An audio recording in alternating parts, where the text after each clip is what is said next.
Sometimes you just have one of those days where you got to do a show and there just ain't much going on. And you've got to go and find something really interesting to talk about. Yeah, well, today ain't one of those days. There's a lot happening. I cannot wait to get at it. I cannot wait to get at it. So grab your coffee, grab your pen and paper for the round table. It's going to be a good round table at the end of the show today. Grab your pen and paper and let's do this, man.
Folks, I want to introduce you to somebody. This is Judge Arthur Engeron, and he is the source of Trump's no good, very bad day.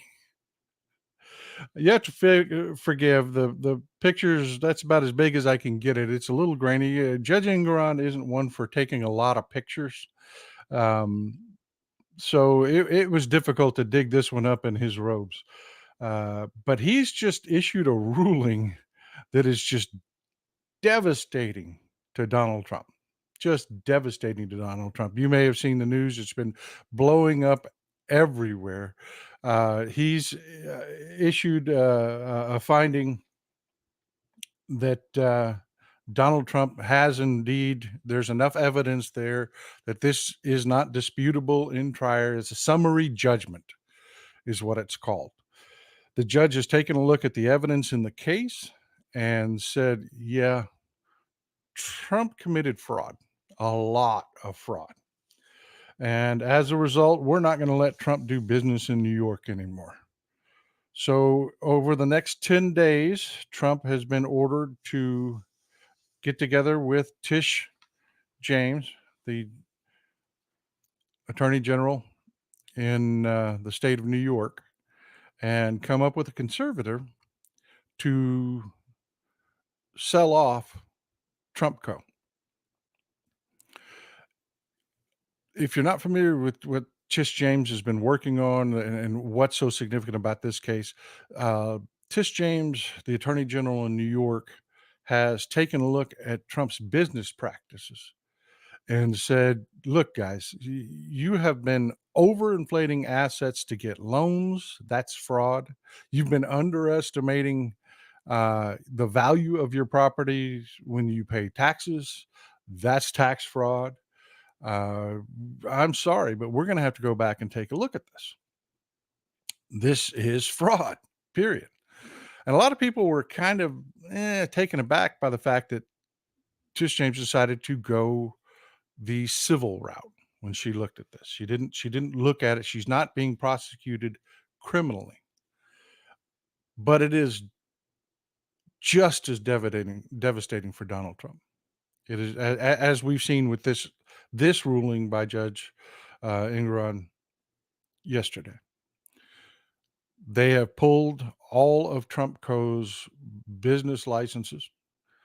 And this suit included Donald Trump, um, Donald Jr., Eric Trump, Alan Weisselberg, and a couple other people that work in the Trump Co. organization, and has barred them from doing business in New York. So going into the next election, Donald Trump has the humiliation of being declared a fraudster and having lost his business licenses and now being ordered to sell off his Trump Co assets. Not not a great start to a day. But Let's talk about it. Let's talk about how we got there. Hmm. By the way, the fall mugs are in. I love this thing. I love this thing. The fall mugs are in. You do you, boo boo. And on the back, got the Texas Paul logo. I love these mugs. Fall is my favorite time of year. Fall is my favorite time of year. So, before we start digging into the nuts and bolts of what happened in yesterday's ruling with Judge Engoron, there was actually a ruling just before that that is, I believe, far more devastating for Donald Trump because this is going to contribute to him spending a long time in prison. I keep hearing a lot of people that are like, "Oh dear, oh dear." I do too, Stephanie. I love these mugs. I am a coffee junkie. I am, and I love cute mugs. I've collected them always. I love that mug. Oh, as you can tell, I am a bit of a coffee addict. But let's talk about what happened before Judge Engoron's ruling. This is just criminally devastating for Donald Trump. See, there's a tactic, and you've probably heard about Garcia hearings lately. Something legally you probably never heard of before, but you're hearing a lot of it today. What a Garcia hearing is when a prosecutor thinks there's a conflict of interest with someone's attorney. For instance, they may have represented witnesses before, or they may have uh, the client may have a conflict of interest with another client that the attorney represents. The prosecutor will ask for a Garcia hearing, in which case they'll lay out the facts of what these conflicts of interest are, and the judge will then usually, because prosecutors don't do this flippantly. I mean, this is not something that you willy-nilly pull out of your back pocket. There's got to be conflicts of interest there. And almost always the judge will remove the attorneys from the case. That's what's happened down in the Florida espionage case with Judge Eileen Cannon. A lot of people have been fretting a lot about Judge Cannon because, 6 ways from Sunday, she's been trying to figure out she is a Trump lover. She is. She really is. She just loves Donald Trump. And, 6 ways from Sunday, she's been trying to figure out how she can help be part of the defense. But I told people a long time ago, there's way too many eyes on this trial. The 11th Circuit Court judges that are overseeing this read her the Riot Act, and she's just so limited as to what she can do. So, as this headline says, Trump appointed judge overseeing Mar-a-Lago case sets Mar-a-Lago case. It's the espionage case. Hearing to examine potential attorney conflicts of interest in order granting and denying special counsel requests. That's a big deal, folks. And there is an old mob tactic, an old mafia tactic that Trump's been using.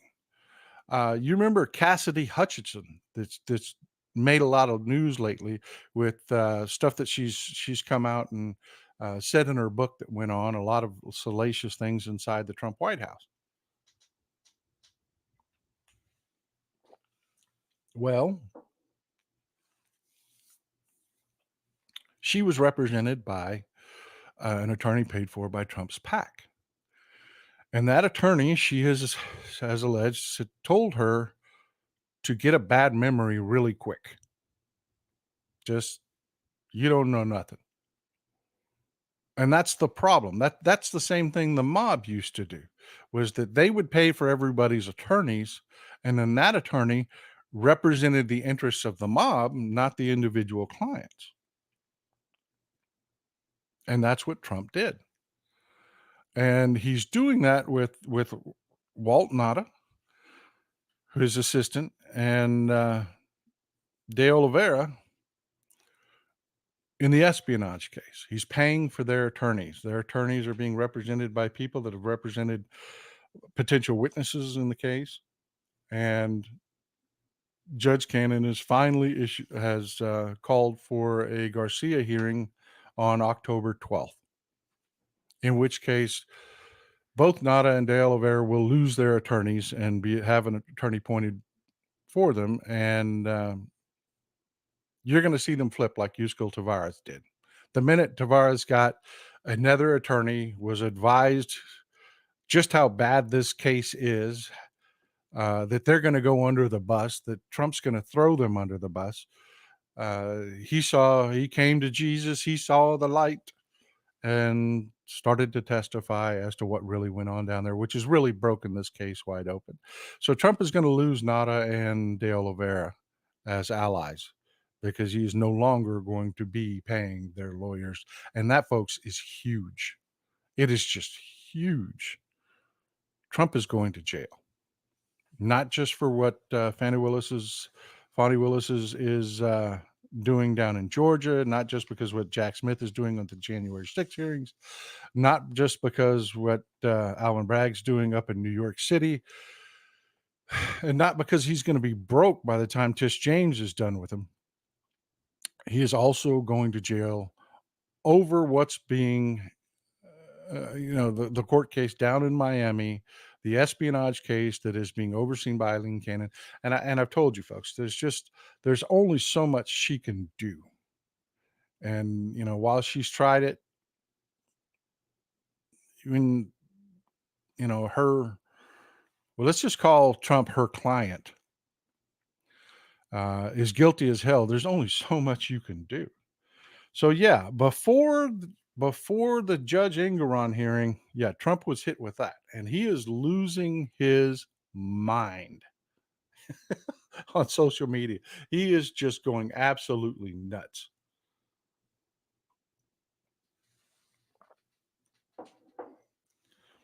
But this ruling out of New York is huge. It is huge.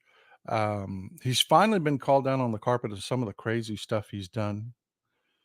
One of the things that the judge specifically mentioned was Trump has always claimed his apartment is 30,000 square feet, over 30, like 33,000 square feet is what he claims his apartment is. And when he's applying for loans, when he's trying to get money to save his failing businesses, he lists that asset as 33,000 square feet. The problem with it is that the apartment's really only 11,000 square feet, and the judge just hammered him over this. Says, you're a real estate developer. You've lived in this apartment with this golden toilet for decades. There's no way, no how that you did not know that this apartment was 11,000 square feet. Just no way. You overvalued this apartment alone by over $200 million. You tripled its estimated value. Just that apartment. And that one's pretty simple to understand, pretty straightforward. He also nailed him over Mar-a-Lago, which has Eric Trump just losing his mind on social media.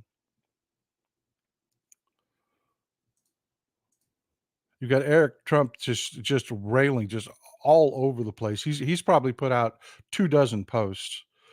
This one it pretty much will sums it up. Eric Trump says, in an attempt to destroy my father and kick him out of New York, a judge just ruled that Mar-a-Lago in Palm Beach, Florida, is only worth an approximate $18 million. Mar-a-Lago is speculated to be worth well over $1 billion, making it arguably the most valuable residential property in the country. It is also so corrupt and coordinated. Yeah, the problem with that is that $18 million number he's talking about is pulled from their tax records. The judge didn't pull that out of his butt. He pulled it out of the tax records that they're using to estimate the property's value to pay their taxes on. So yeah, you can whine all day long, but when you're telling the government your property is worth $18 million, actually the total is $27 million because And I'm gonna get into this here in a second, but to do it, we've got to get in the Wayback Machine and do, Paul Harvey and Rachel Maddow this so you can really understand. They run into a trouble with the tax scam that they're running down on Mar-a-Lago, and they do it on all their properties. Actually, it's just called a conservation easement. And stick with me, don't let your eyes glaze over. This is actually really interesting. Um, Between 2010 and 2015, um, they wrote off $100 million in charity donations. Now, does Trump strike you as somebody, or Don Jr., or Eric Trump, or Eric Weisselberg? Do they strike you as somebody who's particularly philanthropic? Do you think they give a lot to charities? Well, it turns out they don't. Of that $100 million that they donated to charity, 63.8 million of it was a tax scam down in on Mar-a-Lago down in Florida. Yeah, 63.8 million of that $100 million was just a tax scam for Mar-a-Lago alone. And they didn't just do it in Mar-a-Lago. In 2005, they did it in Bedminster to the tune of $39 million. They did it in their Seven Springs resort. They did it in the Trump National Golf. This is one of Trump's favorite grifts, and let me explain what it is. But to understand it, you've got to understand where that grift comes from. See, back in 1980, Ronald Reagan, one of our worst presidents, he has determined that pretty much, well, tax cuts fix everything. And Ronald Reagan doesn't like people. He thinks we're trash. He thought he's dead now, of course, thought we're trash. And rich people were great. So if you wanted to do anything, you just had to talk to rich people to do it. So he passes this law back in 1980 when he first came into office, passes this law regarding conservation easements. And what a conservation easement is a way supposedly for a rich person to save our heritage by, of course, giving them a tax break. I mean, with Ronald Reagan, you sprain your ankle, we'll rub a tax break on it. It'll make it better. Everything for Ronald Reagan was a tax break. And this really, really has become a problem. The IRS calls conservation easements one of their dirty dozen. It's one of their worst tax scams. And this is how it works, folks. You take a property. You know what? Let's back up. Let's talk about how it's supposed to work before we talk about how they make it work. And to do that, we got to jump in the Wayback Machine. I want to introduce you to somebody.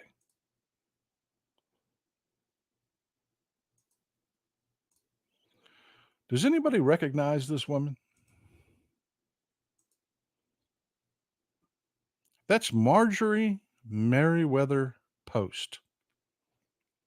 She is arguably one of our nation's best business people to ever live. But she's not somebody that you ever really hear about. She died in the early 1970s. Last century was basically her century. But again, you just never heard about her. I mean, she's not taught in school. You hear about Carnegie, you hear about Mellon, you hear about Vanderbilt, you hear about just all of these robber barons, but you never hear about Marjorie Merriweather Post. Can you guess why? If you guessed it's because she's a woman, you're right. But she was brilliant. Brilliant. Her business strategy was just like Warren Buffett's. It's really simple, really straightforward. If you like something, if you find somebody doing a great job at something, buy their company and let them do a great job. See, Marjorie Merriweather Post was the daughter of C.W. Post. Now, him you've heard of, Post Cereal. You know, they talk about old C.W. all the time. But what she did with her father's company that she inherited eclipsed what he did a thousandfold. C.W. Post made cereal. Marjorie Merriweather Post, um, she would find a product that she liked, she would buy it, and she would help that company be successful. She bought companies like Hellman's, Jello, Baker's Chocolate, Maxwell House, Maxwell House Coffee. I mean, just on and on and on. The companies that she bought are still in business today. There's actually a really cute story. She was very fond of her. She was very, very fond of her yacht, the Hustler. But the problem, back in her day was that when you took a trip out on a yacht, vegetables were kind of rough. They spoil, and trips out on yachts take a long time. And if you want fresh vegetables, you got to stop at a port over and over and over again. Well, she's on this trip and she's eating dinner and she's like, wow, these vegetables are really good, but we haven't been to port. So she goes to the chef and she's like, hey, what's up with these vegetables, man? They're fantastic. The chef says, oh yeah, man. Oh yeah. I found this guy. Um, he flash freezes vegetables and we keep them frozen here. And when I cook them, they're fresh. She's like, wow, what a great idea. Who's the guy? And the chef says, I think his name is Birdseye. Yeah, that's right. Clarence Birdseye. That's his name. True story. So she gets back to port. She goes and finds Clarence Birdseye and buys his company. Birdseye Frozen Vegetables. Yeah, that's the way she did business. By the way, that's how Warren Buffett is one of the wealthy, always back and forth, and one of the wealthiest men in the world. He finds a company that does something really great and he buys it and he helps them be great. That's what Marjorie Merriweather Post did before Warren Buffett ever thought of it. But you just don't hear about her.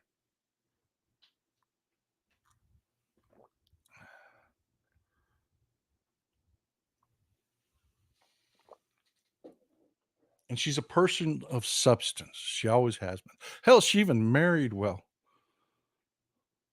Some of you old folks like me, people that have been around the block once or twice, may recognize she married a gentleman by the name of Edward Francis Hutton. Yeah, E.F. Hutton. Tell me last century wasn't their century.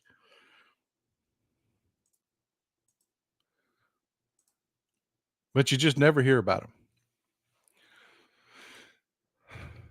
But everything she did was just real. It was real. She was a real person.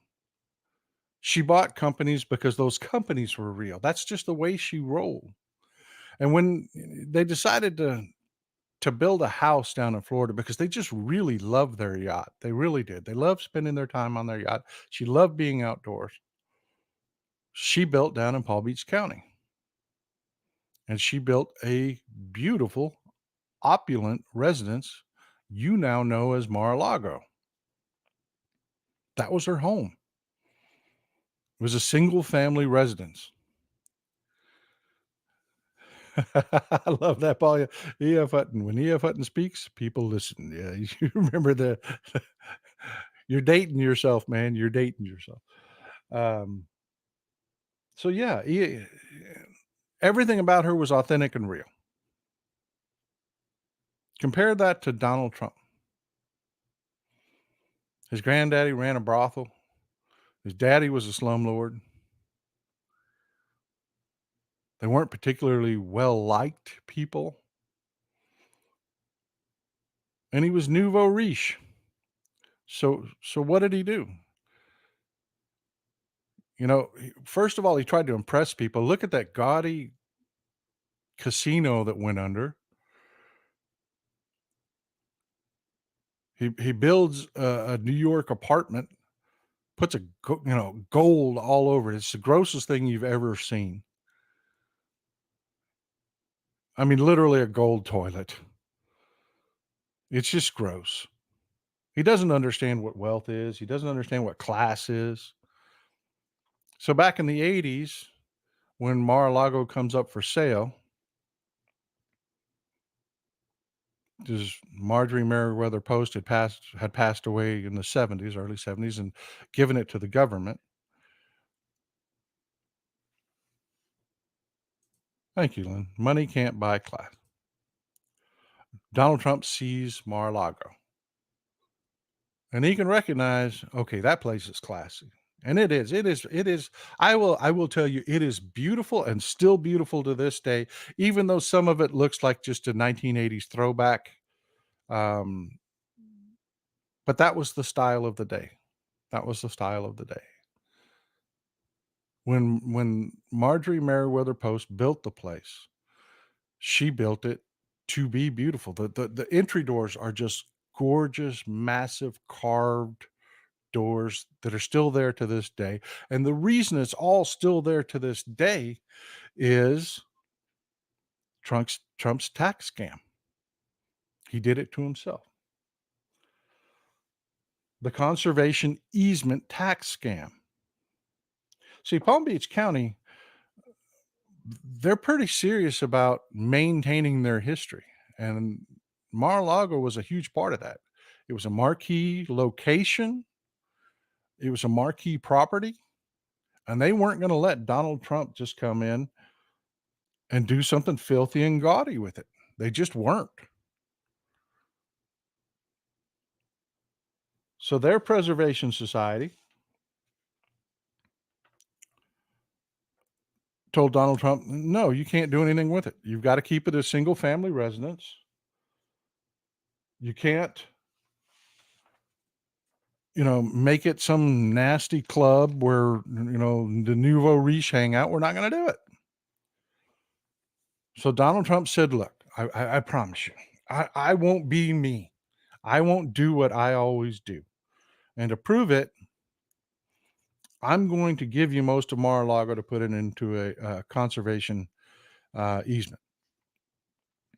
And the way that works is you take your property and you give it to a nonprofit that ensures the integrity of these properties. And they said, okay, if you'll do that, we'll let you open your club. And that's what happened. That's what happened. And afterwards, Donald Trump did what Donald Trump does. And all these scam artists that use this thing, see the way it normally works, the way when the IRS went back and audited a bunch of these, what they found out was the property that was being donated was either trash, useless property, but it was always vastly, vastly overvalued.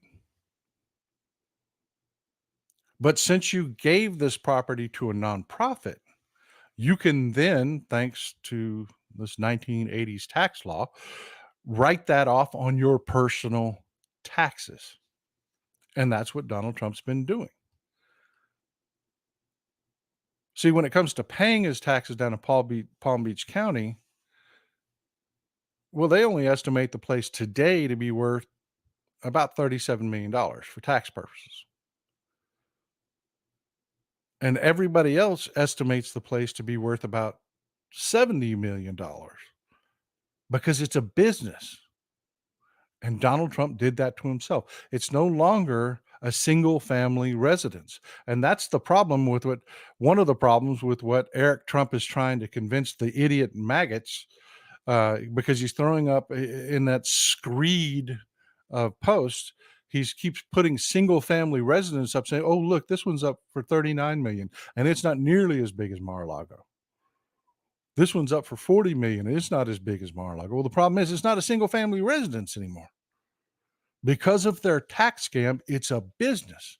And that business only makes on a good day, a good year, about $25 million a year. So it's valued that way. And that's what the judge had to look at. But Donald Trump, when he's broke and needs a loan and wants to put that property up for collateral, has been saying it's worth over $700 million.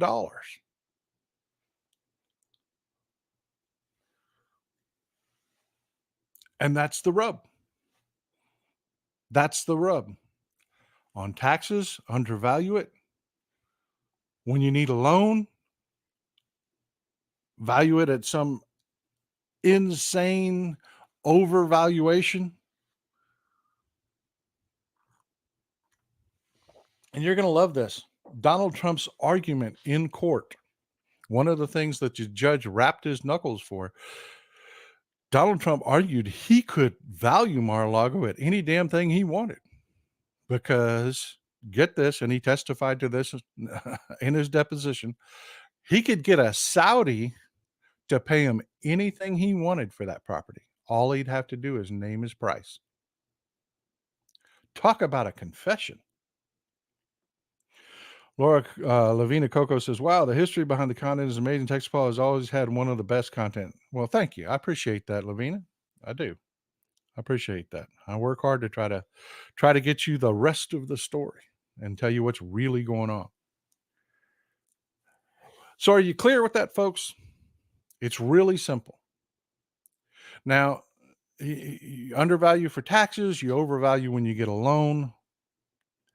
And every time Donald Trump would start going into insolvency, he would go get another loan, and he would take all of these properties, and he does the same thing with Bedminster. He does the same thing with all of his properties. It's an ongoing grift. So, where does that leave us? We've got a hearing coming up. I love that. Thanks, Jeffrey. Texas Paul Harvey. We've got a hearing coming up. And that trial on Monday isn't a given, folks. Tish James' trial on Monday isn't a given. See, we've had a ruling previously where Donald Trump's lawyers went and argued to an appeals court that these crimes are out of the statute of limitations. And that appeals court on that narrow subject said, yeah, okay, some of these crimes are out of the statute of limitations. Well, Tish James, that doesn't affect her case. See, if you're a bank robber and you've been robbing banks since the 60s, but you just got caught and the last bank you robbed is just within the statute of limitations. Well, you don't get a pass on all the banks that you robbed. This has been a continuing crime. So, no, you don't get to walk into court and say, you don't get to touch me for the bank I robbed in the 60s. Well, had you only robbed that bank in the 60s, you would have had an argument, but you didn't stop. It's been going on and on and on and on. So, no, you don't get a pass.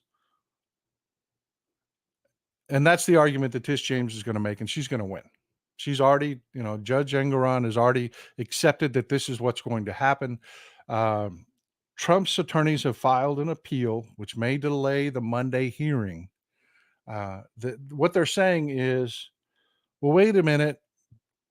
Y'all said these were out of the statute of limitations, and now you're saying that they are going to be part of the hearing, and we haven't had a chance to prepare because we don't know what we have to defend against. There's been so much criming going on.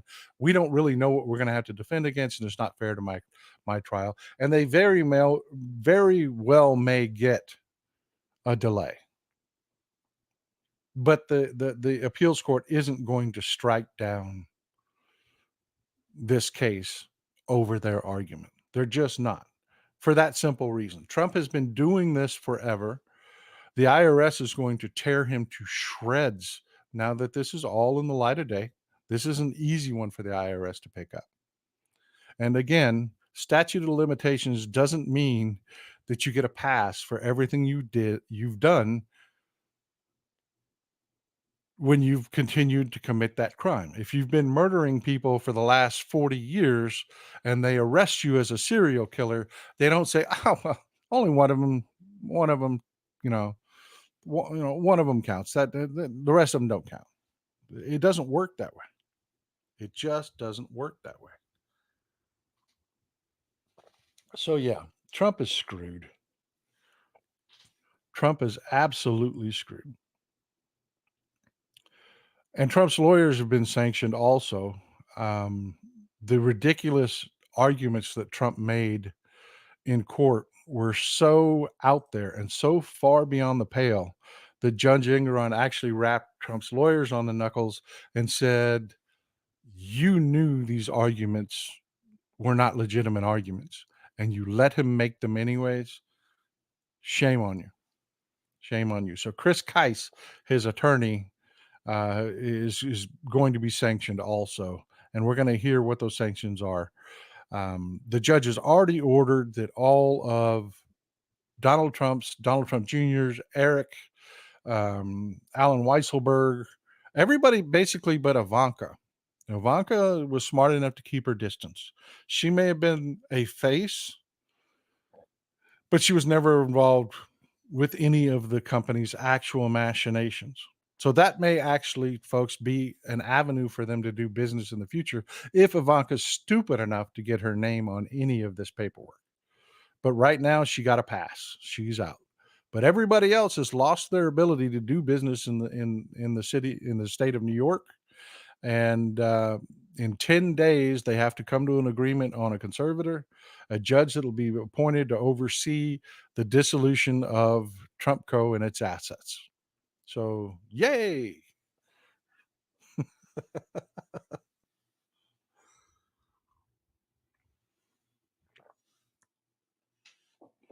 That's the news on the Trump fund.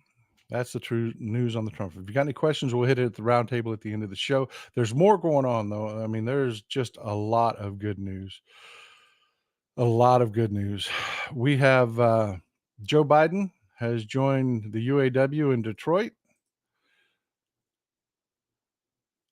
And I have to tell you, I love this guy's speeches. I love this guy's speeches. Wall Street didn't build the country. The middle class built the country. And unions built the middle class. That's a fact. So let's keep going. You deserve what you've earned, and you've earned a hell of a lot more than you're getting paid now. Thank you very much. Wall Street didn't build the country. That entire speech was no more than a minute or two long. And yeah, Suzanne Forstepi, I appreciate that. Yeah, please smash that like button. Smash that like button. Hit the subscribe button. We want to get as many people talking about this and listening to what's going on. I bring you as much real information as I possibly can. 78 Holidays says UAW and all unions proud. Amen. And that's not the end of the good news as far as unions are concerned. The Screen Actors Guild, the Screenwriters of America have come to an agreement with the Hollywood studios, a tentative agreement. They're solid enough on this agreement that their membership has voted to call off the strike. God bless them. God bless them for sticking to their guns. This was a long one, folks. This was a long one. This was difficult and hard, and they stuck to their guns. The ideas that these studios had were atrocious. They wanted to be able to take your image and just use AI so that you got paid for one performance as an actor, and they would just use AI. Or if you were a writer, you just wrote one script, they would feed that into these chat GPT and all these other AI programs. They would formulate a basis for these AI programs with your writing or your face, and they would be able to, for free, use all of it without ever having to pay you again. That's egregious. Train lane, does the clause you talked about mean Trump does not really own Mar-a-Lago? The way though, that's a great question. That's a great question. I'm going to jump to that before we get to the roundtable because it is a good question. I should have covered that. Technically, no. He gave Mar-a-Lago to a nonprofit, most of it. But in that contract, he owns it for use. There's a lot of legal machinations to that, and we could get really deep into it. But let me put it this way: it's like if somebody rented you an apartment for $1 a year for life, it would be your apartment.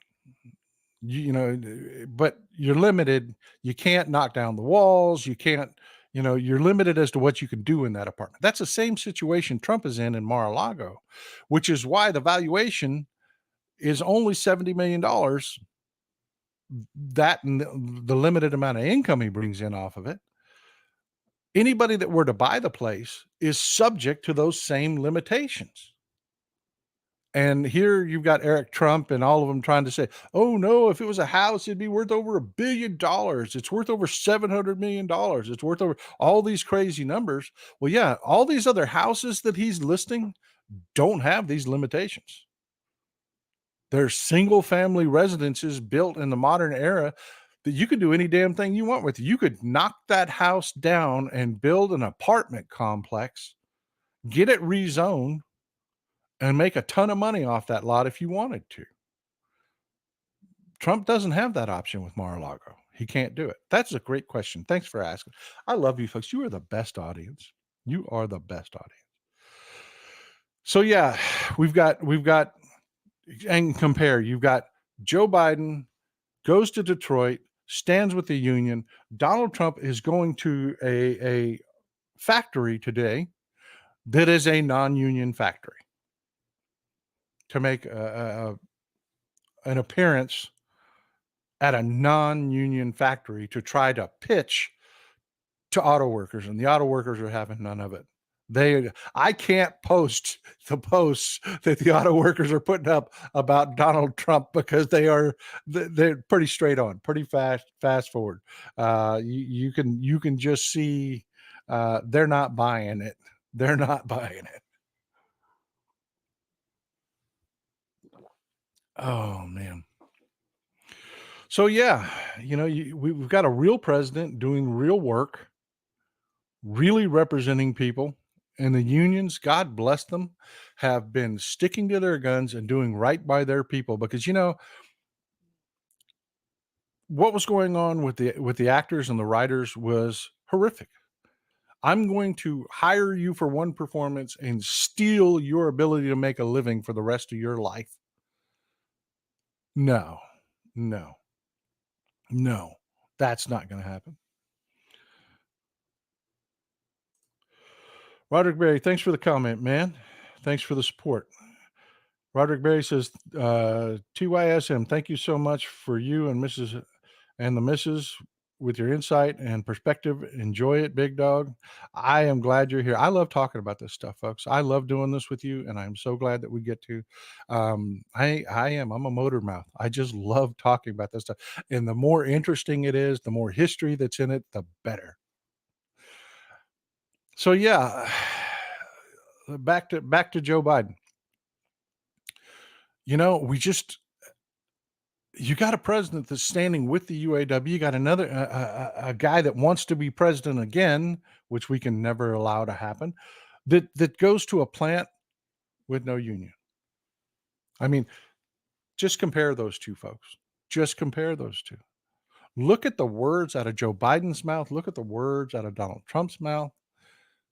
There's just no comparison. You have Joe Biden, who is working for the country, trying to move us forward, representing the people, And then you have Donald Trump that it's all about me, me, me, me, me, me. Yeah, and he says ridiculous things like, "Oh, yeah, you know all that criming I did that they're prosecuting me for? They're prosecuting me for you, because if they can do it to me, they can do it to you." No, they can't. No, they can't, because you can't commit the kind of crime that Donald Trump commits. You just can't. You don't have, a $70 million estate slash club that you can go out and value at over $1 billion to get bogus loans from people that know they should have never given you those loans. Karen Laura says, Texas Paul, thank you for the backstory. Just fascinating. You're welcome. You're welcome. I'm telling you, I love it. I love doing it. And speaking of which, there's actually more going on today that I wanted to share with you, beyond Biden and beyond Trump. This is bad, folks. This is bad. Russian state TV starts airing episodes of Tucker Carlson's Twitter show. Folks, they don't even hide it. And this is on Russia 24. That's their propaganda channel. Russia 24 is their straight up propaganda channel.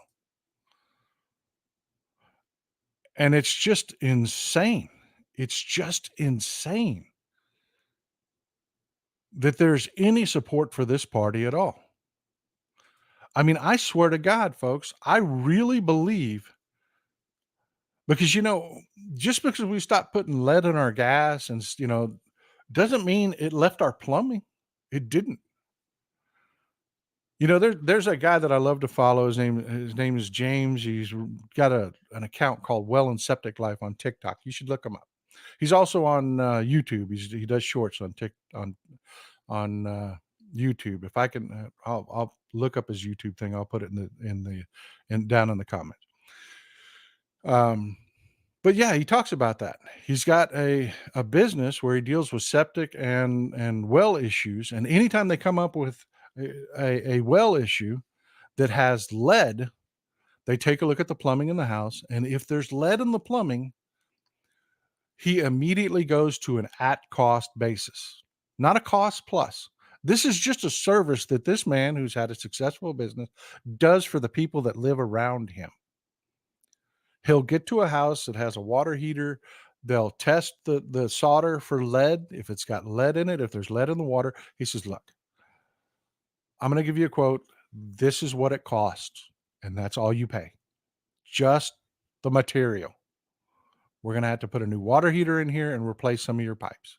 We'll do it at cost. Because the problem that we have with this in this country wasn't just lead in the gasoline. And if you don't know what happened with that, if you're not an old guy like me, a long time ago, they started finding lead on every surface, doorknobs, walls, chairs, everything. They found lead on everything, and it was affecting children. And what they figured out was they were putting lead in gas because it helped the engines. And as we burned it, it got thrown up into the atmosphere and landed on everything. And we touched it and we consumed it, and it was on everything. Well, it didn't go away when we took it out of the gas, folks. There was lead elsewhere. And I swear to God, people, where I'm going with this is if you listen to these MAGA people, they sound exactly like they have lead poisoning. The paranoia and the how easy they're manipulated and scared. I wonder if we don't really have a health crisis in this country. I really do. Because if you look at the demographics of right wingers and where they live in old houses, man.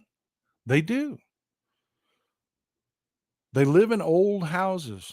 I mean, a lot of these houses, I live out in the sticks, man. I built a brand new house. All my plumbing is PEX. But all the rest of these houses, it's metal, it's copper, it's iron, and the joints are all have lead solder in them.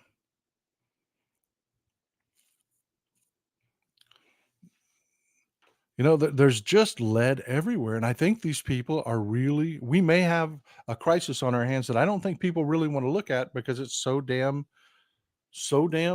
that's my conspiracy theory, okay? I'm gonna tell you, I've got no medical background, I've got no data to back it up, but I'm really thinking, looking at these people and how easily manipulated they are.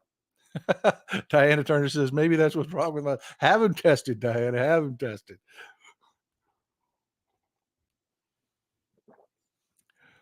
But that's not the last of what's going on.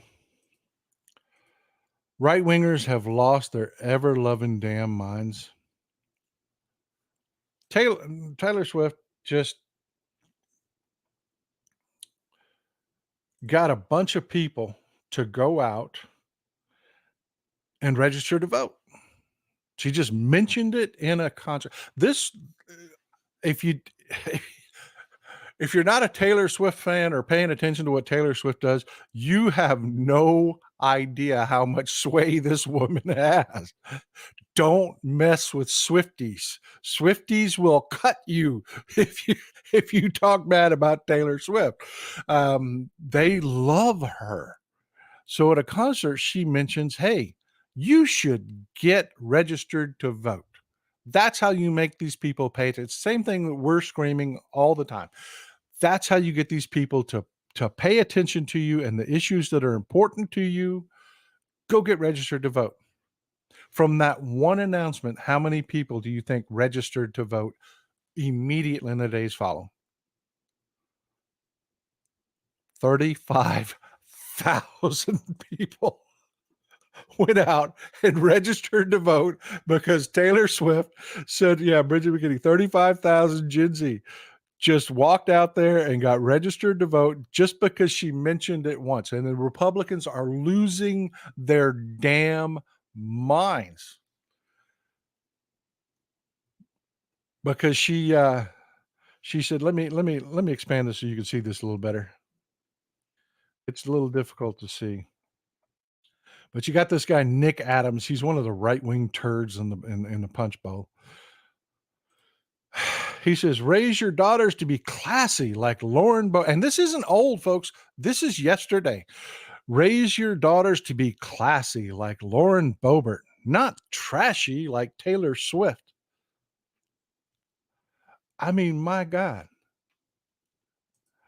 One, to be stupid enough to attack Taylor Swift. The woman is beloved. And I gotta admit, she's a real sweetie. She really is. She's just a genuine nice person. They're losing their minds because she's dating Travis Kelce. And Travis Kelce's brother, I should have brought that up, but I'm running out of time. The Kelce brothers play in the NFL. Travis Kelce has been a huge name in the NFL. He will wreck your day. If you're not a Kansas City fan, Travis Kelce will wreck your day. He has had so many huge catches in his career, game-changing, game-winning catches. And then you've got Jason. That's right. He was it. Jason, his brother Jason, is an Eagle. He put out a comment that said, "Well, something along the lines of, well, I'm glad people finally know who you are since you're dating dating Taylor Swift." Travis Kelce has been a huge name, and it's kind of funny if you want something to laugh at later. There's a trend going on TikTok of women going to their husbands saying that they're glad, Travis Kelce is, and that guy's lucky people finally know who he is since he's dating Taylor Swift, and their husbands are like, what? What? Travis Kelce? I know who everybody knows who Travis Kelce but it's hilarious. But yeah, the right wingers hate Travis Kelce because he signed on to be a spokesperson for Bud Light and he did commercials to get vaccinated. He's a smart guy. He is. He's a smart guy. And I hate him. I hate him because he destroys my teams when they play Kansas City. But, he is a nice guy. And they're a cute couple. Yeah, Lauren J. Dye says Lauren Boebert's as classy as a truck stop bathroom. That's great. That's great. That is great. But yeah, they've lost their damn minds. What a cute couple, right? I mean, what a cute couple. Two sincerely nice people. You don't get celebrities that are nice people usually. You don't. I mean, there's always something, the money, the fame, the something goes to their head. There's always not these two. They're just a great couple. And right wingers are losing their damn minds, attacking both of them. And I'm here for it. I am. I'm like, go ahead. Go ahead. Piss off the Swifties because, they're going to vote in 2024. Love it.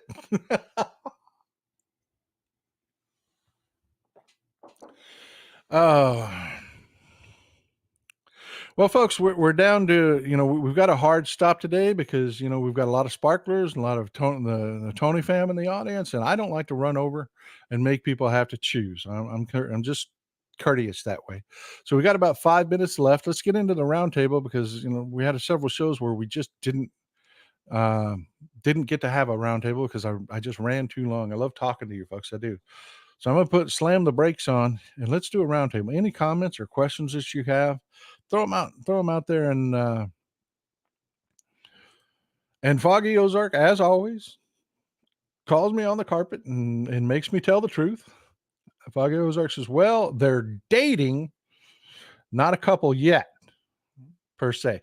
She was sitting with Travis Kelce's mama at the last game. I'm going to argue with you and I'm going to say they're dating. Because if you're sitting with the mama, I mean, I'm going to say they're a couple. Because when you're sitting with the mama, that's more than just dating. That's just more than dating. And I've got a funny story for you about the first time that Mrs. Texas Paul met my mama, but I'm not going to tell you that one right now. Save that one for another day. You're going to have to come back for it.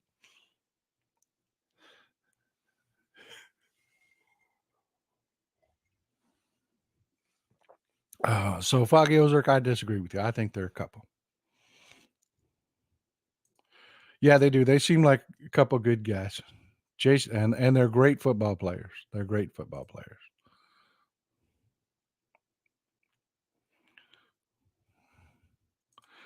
All mothers have the last word. You're going to love the story I have to tell you about Mrs. Texas Paul. We don't have time for it today, but I'll tell it. Y'all remind me. I'll tell you on another day.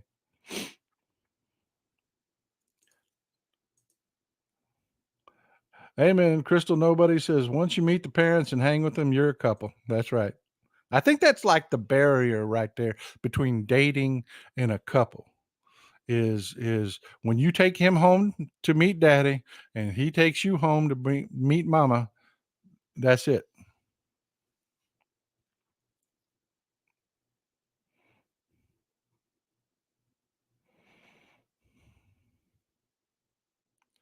All right. All right. So yeah, I hope I was clear enough on all of what was going on down in Mar-a-Lago, what was going on in the New York case. Again, that Monday trial date is may get pushed back, but don't let it bother you if it does. There is an appeal underway. They may stay that trial for delay it for a little bit. Don't worry about it. Don't worry about it.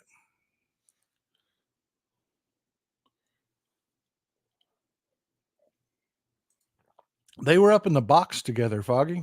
They were up in the box sitting next to each other.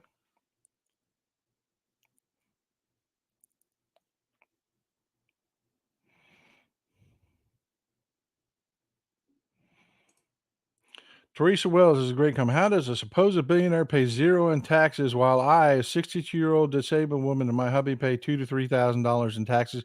That is a damn crime. That is a damn crime. And I know people freak out when I say this because politically it's really not an expedient thing because you could take it, what I say here, to a stupid person and really win them over with it. But you're not stupid people. You're smart people. So I can say it to you.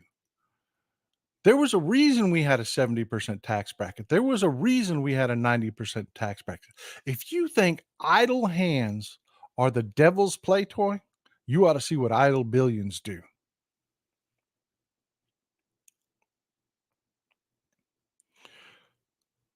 I appreciate it, honey. Well, look, we're out of time. We are done, folks. Y'all have a wonderful day. Enjoy. You got House Barks and you got Tony Michaels coming up. Enjoy. I'll see you in those shows. I'll pop in for a few minutes. Y'all have a great day. Old Texas Paul out.